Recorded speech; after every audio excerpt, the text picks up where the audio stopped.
everyone, myself Gulab Thumre and welcome to the channel Eduon Tips. बघा आजच्या लेक्चरमध्ये आपण कॉम्प्लेक्स टिश्यूज बघणार आहोत आणि कॉम्प्लेक्स टिश्यूजमध्ये एक दोन टिश्यू असतात, एक तर झायलम आणि फ्लोएम. झायलम म्हणजे जे वॉटरचं कंडक्शन ऑफ वॉटर आणि मिनरल्सचं कंडक्शन करते आणि फ्लोएम जे आहे ते फूडचं कंडक्शन करते. ओके, आज आपण झायलमबद्दल बघू. मग झायलम काय करते? वॉटर आणि मिनरल्स. वॉटर कोण ॲब्झॉर्ब करते? That is obviously root absorb करते. सो हे काय water absorb root. Okay, root मग कुठून ते कुठपर्यंत ट्रान्सफर होणार? That is root to other parts. Xylem function as a conducting tissue for water and minerals. Okay, from root to the stem and leaves. It also provide mechanical strength to the plant parts. It is composed of 4 different kinds of leaves. हे जे आहेत ना, हे आहे ते ह्याच्यानुसार लक्षात ठेवा. एक तर पॅरेंकायमा, झायलम पॅरेंकायमा, देन झायलम फायबर्स, ट्रॅकिड्स आणि वेसल्स. यानुसार लक्षात ठेवा, म्हणजे थोडंसं तुम्हाला it will be easy for you. पहिलं काय पॅरेंकायमा. पॅरेंकायमा म्हणजे काय म्हणते? पॅरेंकायमा जे असते ना, ऑब्वियसली लिव्हिंग असतं. ओके, दिले parenchyma living and thin walled. आणि जी सेल वॉल असते ना, सेल्युलोजपासून बनलेली असते. Okay, their cell wall are made of cellulose. They store food material store कसं करते? स्टार्च और फॅट आणि टॅनिन्सच्या फॉर्ममध्ये. Okay, right. आता हे झालं का ऑब्वियसली काय म्हणतात पॅरेंकायमाबद्दल. मग आता काय म्हणतात काय म्हणतात वॉटरचं कंडक्शन जे आहे ना, वॉटरचं कंडक्शन करून अपवर्ड म्हणजे रूट ते बाकी प्लांट्सकडं म्हणजे काय म्हणतात वरच्या पार्ट्सकडे न्यायचं असतं ना पाणी. सो अपवर्ड कंडक्शन जे होतं ना, ते ट्रॅकिड्स आणि व्हेसल्स थ्रू होतं. परंतु तेच जर रेडियल कंडक्शन करायचं असेल, then radial conduction of water takes place by ray parenchymatous cells. Okay, radial conduction हे क्वेश्चन विचारला जाऊ शकतो, और मे बी प्रिव्हियस इयरमध्ये विचारलं पण असेल. रेडियल कंडक्शन जे आहे ना, कशा थ्रू होतं? Ray parenchymatous cells. Okay, ray parenchymatous cells, right. काय होतं? पॅरेंकायमा लिव्हिंग आणि थिन वर्ल्ड असते. देन सेल वॉल ह्याची सेल्युलोजपासून बनलेली असते आणि परत store food material in the form of starch और फॅट अँड टॅनिन्स. ओके, आणि रेडियल कंडक्शन कसे होते? Are radial conduction through ray parenchymatous cells are. Right. त्यानंतर कशाबद्दल बघणार? Xylem fibres. Okay, okay, fibres काय म्हणते? Xylem fibres are highly thickened walls and obliterated lumens. Okay, म्हणजे सपोज असं असतं,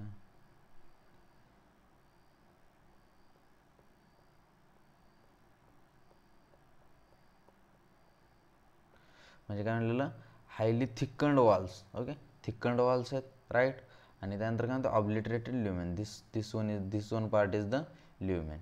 ओके, ल्युमेन आणि thickened walls. Okay, thickened walls this either may be septate or septate किंवा aseptate. Yes or yes, septate किंवा aseptate असू शकतात. आता त्यानंतर कशात बघायचं आपण? काय बघितलं? पहिलं बघितलं पॅरेंकायमा, देन फायबर्स आणि देन आता ट्रॅकिड्स करायचं. ओके, ट्रॅकिड्स आणि vessels. Okay, let's start. Tracheids. Let's take a new one slide. ट्रॅकिड्स,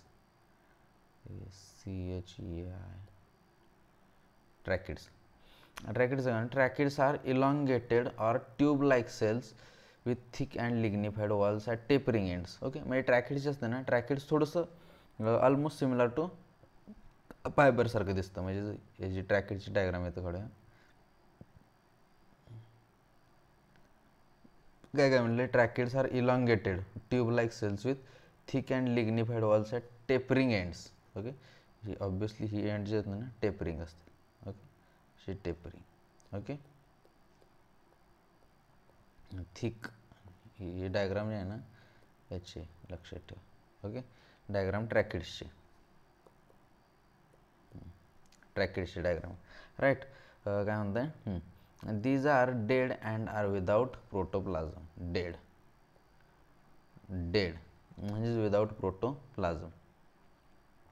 The inner layers of cell walls have thickenings which vary in form. In flowering plants, tracheids and vessels are main water transport elements. Yes, flowering plants मध्ये main water transporting elements कोणते असतात? That is the tracheids and vessels. नंतर vessel. आता vessel बद्दल बघूया. Vessel. Vessel vessel काय म्हणते, vessel is a long cylindrical. Yes, म्हणजेच हे असं असणार. Okay, vessel is a long cylindrical tube like structure made up of many cells called vessel members. म्हणजे असं मेन व्हेसल मेंबर्सपासून असं बनलेलं असतं. Okay, vessel members each with lignified walls and large central cavity. Yes, large central cavity असणार obviously. नंतर the vessel cells R also devoid of protoplasm. म्हणजे ऑब्विसली हे पण dead. Okay, vessel members are interconnected through perforation and common walls. म्हणजे perforations through connect झालेले असतात. Their presence of cell wall is character angiosperms. म्हणजे फक्त हे angiosperms, only in angiosperms, only in NGIO, only in angiosperms. Okay, that's all. Is everything clear? आज घे थोडंसं पुढं, पण एक लक्ष ठेवा. सपोज काय म्हणते आता आपण झायलममध्ये काय होतं, parenchyma, xylem fibres and tracheids and vessels. Xylem parenchyma होतं living and thin walled. Okay, ही सेल वॉल कशापासून, सेल्युलोजपासून बनलेली. परत त्यानंतर स्टार्चवर फॅट टॅनिन्सच्या फॉर्ममध्ये फूड स्टोअर करते. आणि रेडियल कंडक्शन कशी आर रे पॅरेंकायमा सेल्स. फायबर्स कसे इलॉंगेटेड मी लक्ष ठेवायचं की फायबर्स, हां असे राईट असे असणार. परत त्यानंतर सेप्टेड किंवा असेप्टेड. ओके, लिग्निफाईड सेल त्यामुळे डेड असणार. आणि फक्त यातलं पॅरेंकायमा तेवढं काय म्हणतात लिव्हिंग असणार, राईट. त्यानंतर सेम टू सेम ह्याच्यासारखं ट्रॅकेटसुद्धा एकदम सिमिलर टू सेम फायबरसारखंच असणार, दॅट इज डेड असणार. आणि त्यानंतर व्हेसल्स कसे असणार, सायलिंड्रिकल स्ट्रक्चर, डेड असणार. आणि ह्याचं मेन हे काय असतं, that is the only in angiosperm. Okay, everything clear, done.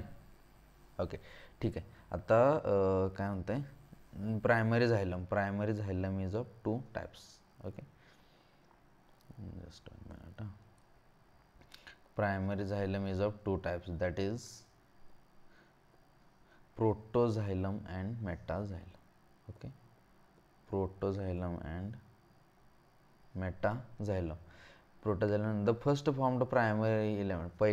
पहिला जो असतो ना, फर्स्ट फॉर्म जो असतो ना, दॅट इज प्रायमरी झायलम. आणि लॅटर फॉर्म झालं दॅट इज मेटाझायलम. ओके, म्हटलं. आता सपोज हे बाकी जाऊ द्या, कसं लक्षात ठेवायचं सांगतो.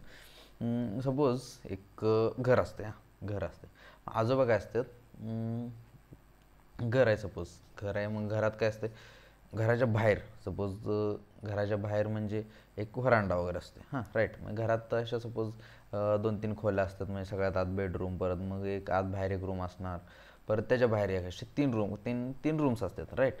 मग बाहेर एक त्याच्या काय म्हणतात, बाहेर एक कट्टा असतो. मग आजोबा म्हणजे वय झालेलं असतं. मग त्यांना बाहेर नाही बसू देत नाहीत. मग त्यांना कायम काय म्हणतात, आत घरात बसा. ओके, घरात बसा म्हणत असतात. ओके, मग काय मग राहिलं कोण, यंगर आपल्यासारखे. मग आपल्यासारखे काय लगेच काय पावसाला वगैरे काय टेन्शन नसतं एवढं जास्त सगळ्या गोष्टींचं. आपल्यासारखे काय बाहेर असणार, म्हणजे बाहेर असताना कसं असतं, बाहेर असतात. मग तिथं तर घरात गेलं सपोज, घरात गेल्यावर आपण कसं असतो, आपण असू द्या किंवा आपल्याला कायम खायची वगैरे कशाची सवय असते. मग आपण काय असतो, कायम सगळ्यात आत किचन, म्हणजे सगळ्यात आतमध्ये कोण असतं, आपण असतो. म्हणजे आतमध्ये असल्यावर आपण आत असतो. आणि आजोबा मग बाहेरच्या काय म्हणतात, सगळ्यात बाहेरच्या खोलीमध्ये एकदम TV वगैरे अगदी निवांत असतात. मग आपण घरात असताना कुठं असतो, सगळ्यात आतल्या म्हणजे किचनमध्ये असतो. म्हणजे आपलं काय मम्मीजवळ काय नाही लुडबुड करत असतो, परत काय खायचं असतं, त्यामुळं आपण आत असतो. आणि बाहेर असताना मग आपण एकदम बाहेर असतो. ओके, हेच लक्षात ठेवायचं. बघा इथं कसं म्हटलं आहे, सपोज रूटमध्ये प्रोटोझायलम म्हणजे जे अगोदर फॉर्म झाले, म्हणजे आजोबा लक्षात ठेवायचं, right.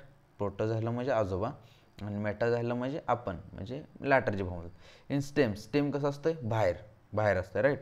Protoxylem lie towards the centre. म्हणजे आजोबांना बाहेर म्हटल्यावर आजोबांना बाहेर नाही बसू द्यायचं, म्हणजे आत घ्यायचं, म्हणजेच घरात. Towards the centre. And the metaxylem lie towards the periphery, म्हणजे आपण बाहेर, periphery, right. This type of endarch. Okay, endarch, ENDARCH. Okay, endarch. In roots. Roots म्हणजे कसं, आत घरात आलो आपण, घरात आलो राईट. घरामध्ये म्हणजेच खाली, जमिनीखाली कोणत्या गोष्टी टेन्शन नसणार आहे, म्हणजे घरात कोणत्या गोष्टी टेन्शन नसतं. Protoxylem lies towards the periphery and metaxylem lies towards the centre. That's all. म्हणजे आपण घरातच. Exarch, that is EXARCH. Okay, exarch. Hope everything is clear. Done. हे लक्षात ठेवा, बाहेर असताना आजोबांना बाहेर आपण सोडू शकत नाही राईट. मग त्यामुळे आजोबा कुठला सगळ्यात बाहेरच्या खोलीत असणार. म्हणजे बाहेर असले की आजोबा घरात असणार, आणि घरातले केस जर घरातल्या घरात पकडलं तर आपण सगळ्यात आत असणार. आणि आजोबा आपण कायम किचनमध्ये काय ना काय मम्मीजवळ लुडबुड करतो, मम्मी काय तर खायला दे, मम्मी शेंगदाणा खायला दे, मम्मी गूळ खायला दे, काही ना काही कायम आपण म्हणजे खात असतो. काय तर मम्मीचं कधी कधी धपाटे पण खातो, सगळ्या गोष्टी अशा होतात. ओके, त्यामुळं आपण आत जर गेलो ना, आतमध्ये कन्सिडर केलं तर आपण आत असणार. ओके, म्हणजेच कशामध्ये, रूटमध्ये कन्सिडर. आणि तेच जर स्टेम म्हणजे बाहेर ओपन आलं ना, मग ओपन एरियात आजोबांना बाहेर नाही ठेवू शकत, कारण काय अचानक पाऊस वगैरे आला, काही वादळाला काही येऊ शकतं, त्यामुळं आजोबांना बाहेर नाही ठेवू शकत. त्यामुळं आजोबा कुठं असणार, बाहेर आतमध्ये, म्हणजेच स्टेममध्ये इन्नर साईडला.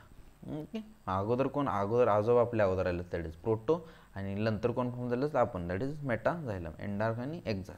That's all. Hope everything is clear. Let's revise one more time. पहिल्यांदा काय होतं, झायलम कशाचं, कंडक्शन ऑफ वॉटर आणि मिनरल्स. ओके, मग ह्यातलं लक्षात कसं आपण अभ्यास करताना कसं करायचं, झायलम पॅरेंकायमा, झायलम फायबर्स, ट्रॅकिड्स आणि व्हेसल्स. ओके, पॅरेंकायमा कसं, living thin walled cell wall जे असतं ना, आणि हे लिव्हिंग असतं, दॅट इज इम्पॉर्टंट. आणि सेल वॉल कशा असते, हे सेल्युलोजपासून डिपॉझिट झालं. आणि store food material in the form of starch, tannins आणि फॅटच्या फॉर्ममध्ये. आणि रेडियल कंडक्शन ऑफ वॉटर कशा थ्रू होते, are that is ray parenchyma cell. Fibres म्हणजे असतं ना, इलॉंगेटेड असणार राईट. मग त्यासारखंच काय असणार, ट्रॅकिड्स पण असणार. ओके, ट्रॅकिड्स पण same to same. And then vessels same to same, only in angiosperm. हां, this is important, only in angiosperm. फक्त हे कसं असते, सायलेंट्रिकल स्ट्रक्चर असते आणि परफोरेशन्स वगैरे असतात, that's all. Ring like structure वगैरे प्रेझेंट असतात, दॅट्स ऑल. आणि यात काय होतं, protoxylem, primary xylem is of 2 types, that is protoxylem, metaxylem, endarch, exarch. Hope everything is clear. Thank you so much. Bye bye.